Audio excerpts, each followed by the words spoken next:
You're listening to the Zach Gelb Show on Fox Sports 920 The Jersey. All right, welcome back in. Time in the Princeton Orthopedic Associates Studios, 5:15. This is the Zach Gelb Show. Fox Sports 920 The Jersey, 920 a.m. in Bucks, Burlington, and Mercer counties, or worldwide on the web at 920thejersey.com. The waiting is over. We finally have a decision on Joel Embiid.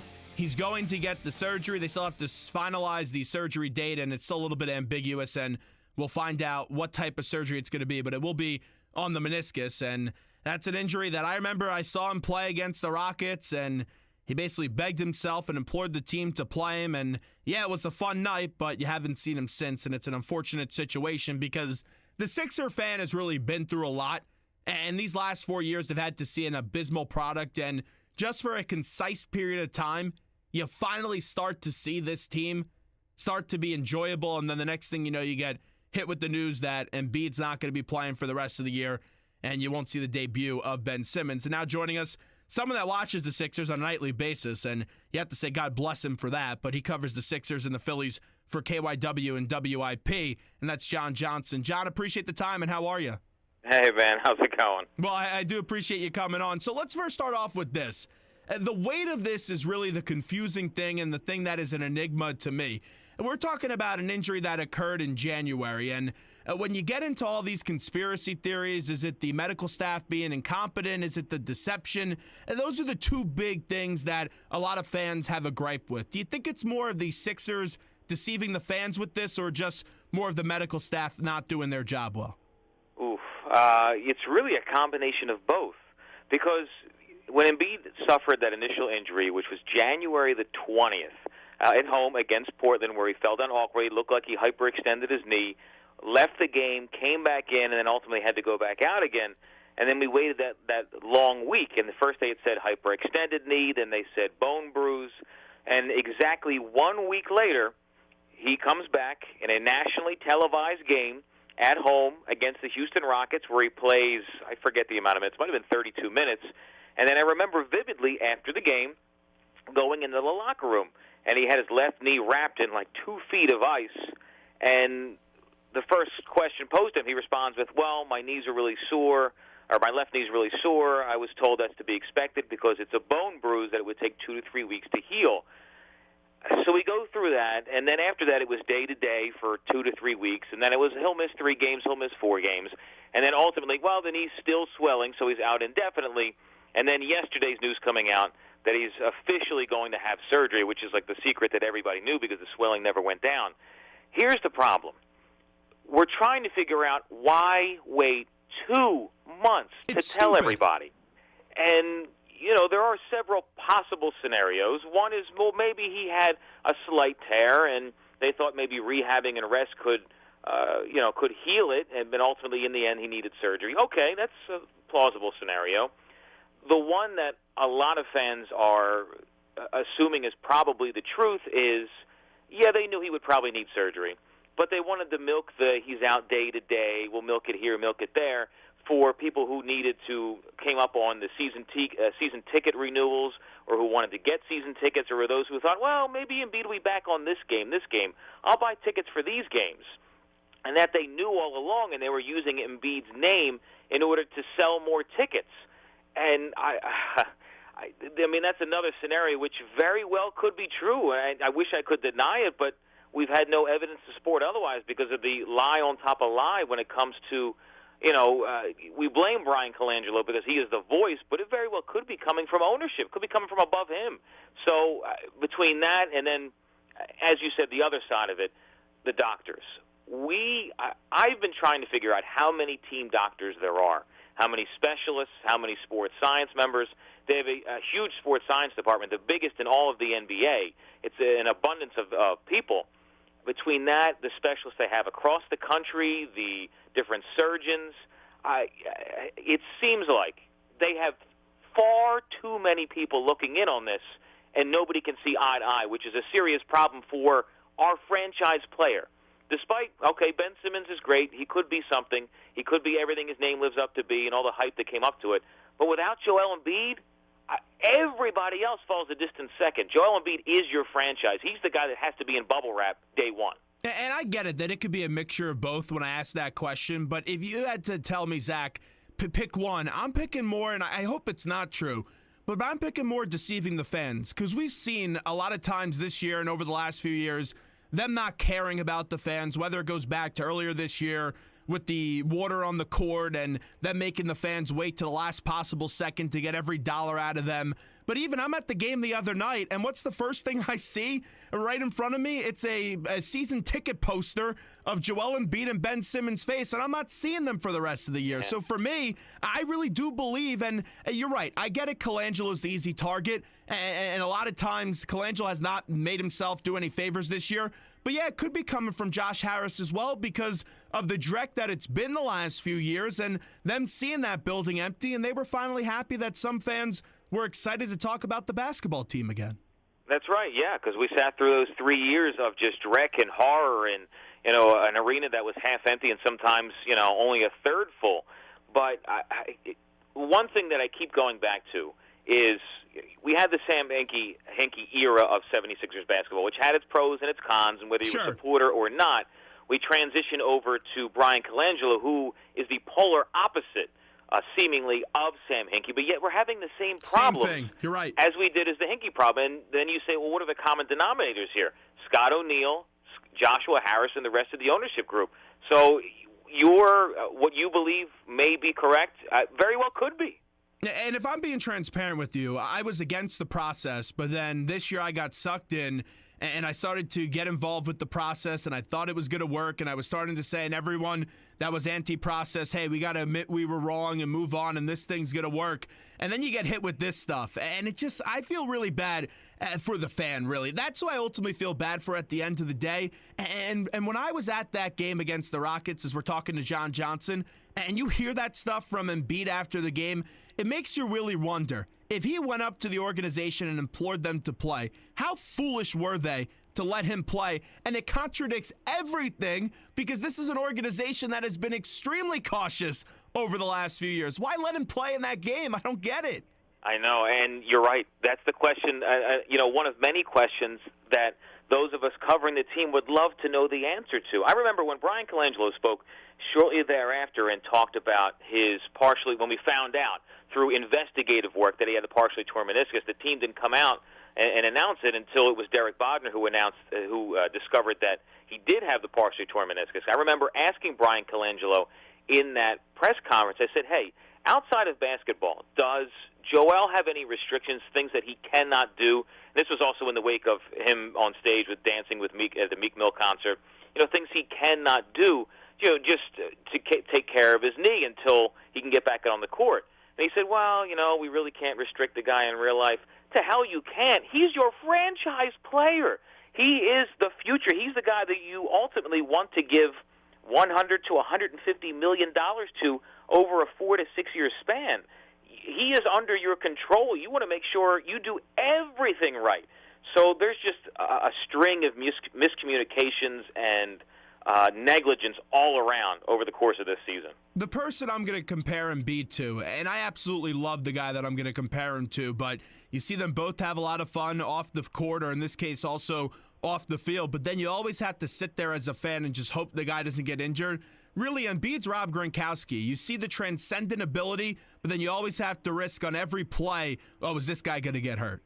Yeah, well, at this point we should be praying he turns into Rob Gronkowski because Rob had successful seasons in between his injuries. Right now, as talented as Joel Embiid is, and we know what we've seen with our own two eyes, and when you look at statistically, the only big man you can compare him to is Will Chamberlain. That just speaks volumes. But guess what? He's played 31 games in 3 NBA seasons, and he's proven to this point he's injury-prone. So he's not even at the Greg Oden level yet. Greg Oden played more games through 3 seasons than Joel Embiid. It's horrible saying it, but the facts are the facts. If Colangelo could go back, and actually he doesn't even need to go back because I thought they knew it at the time, but when you trade Nerlens Noel, I have to assume that he's really regretting that decision these days, right? I don't know if he is, honestly. I was against trading Noel because of the uncertainty of Embiid, as were many. And they got nothing. Right. You gave him away. You got nothing. You Just got have him walk next year, honestly, if you're going to do that. Right. No, I agree with you. But from his point of view, I can only assume that he sees it this way.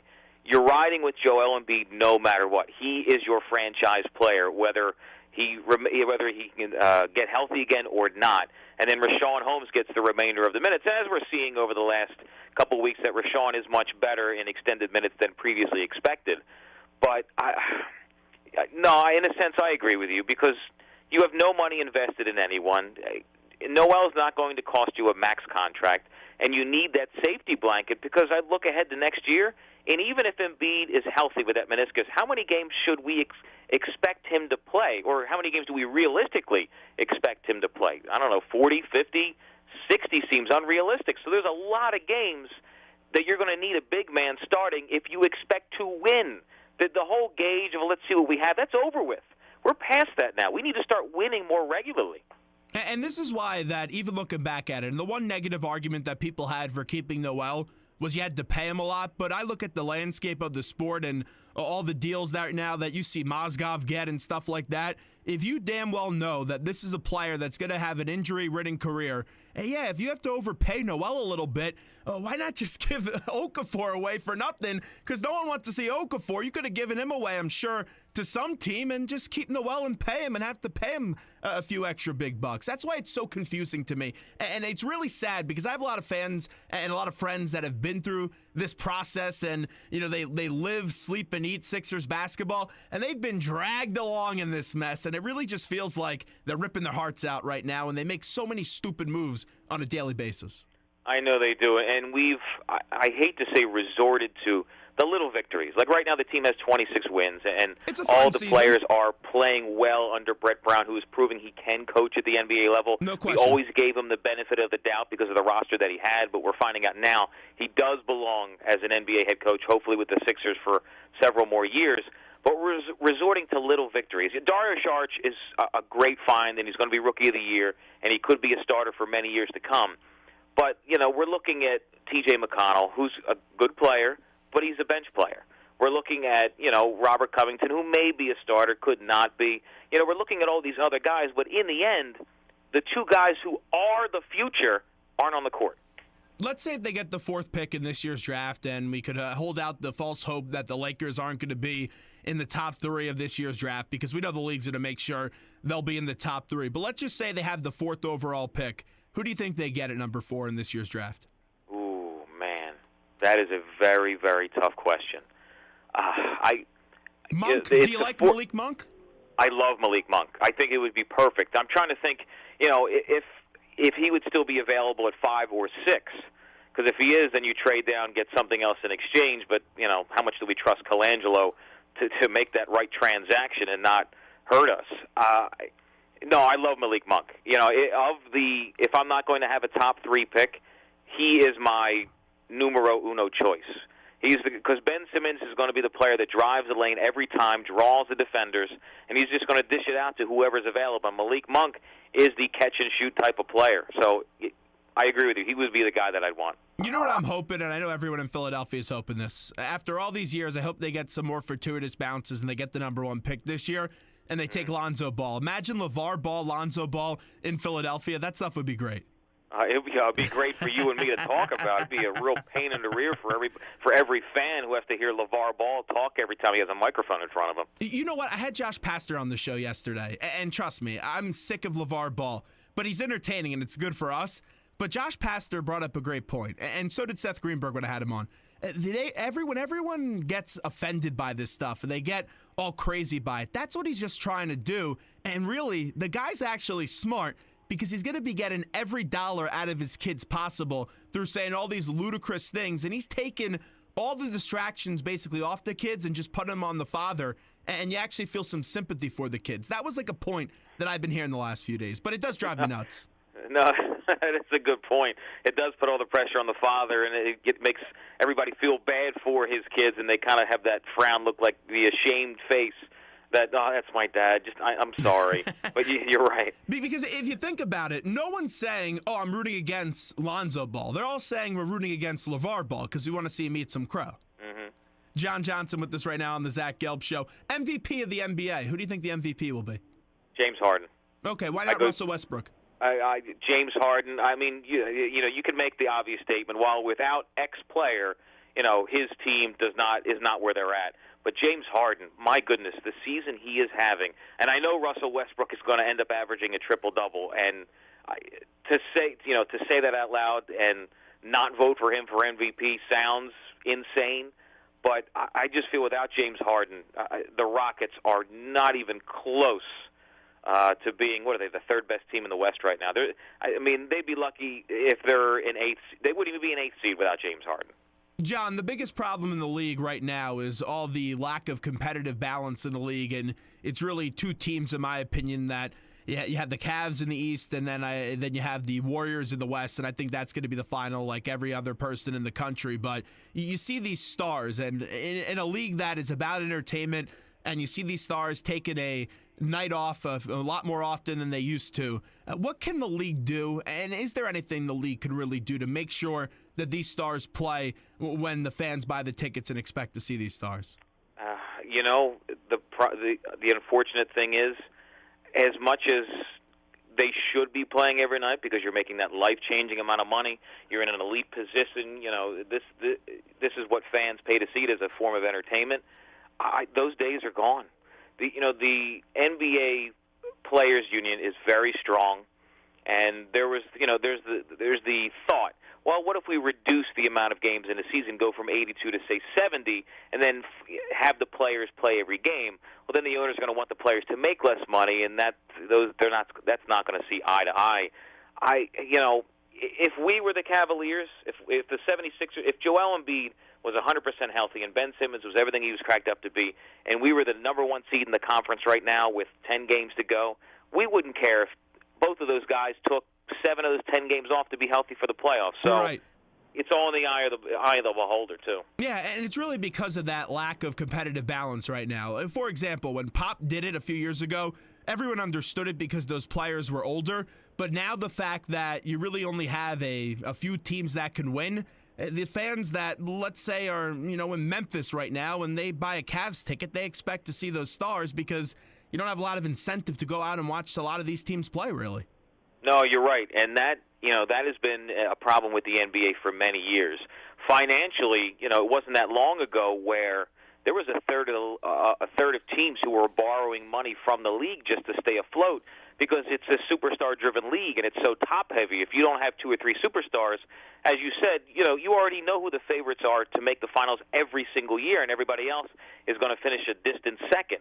So, it's a continuing problem that I can't see changing in the near future, which is why teams like the Sixers took the risk that they did, and tanked in order to draft those superstars because they can't lure them here with money because of the collective bargaining agreement and max contracts. So you can just have another team match whatever the Sixers would offer them, and Sixers will be screwed.